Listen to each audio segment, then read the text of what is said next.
بسم الله الرحمن الرحيم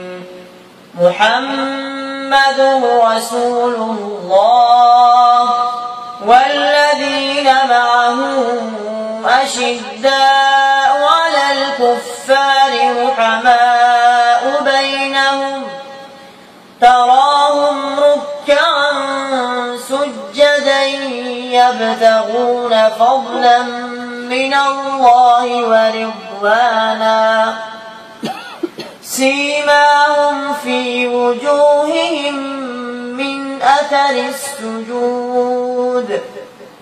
ذلك مثلهم في التوراة ومثلهم في الإنجيل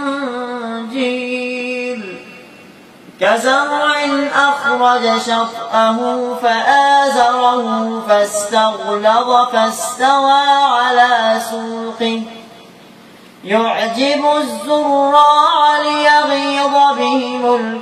الكفار وعد الله الذين آمنوا وعملوا الصالحات منهم مغفرة وأجرا عظيما صدق الله العظيم. سبحان ربك رب العزة عما يصفون وسلام على المرسلين والحمد لله رب العالمين.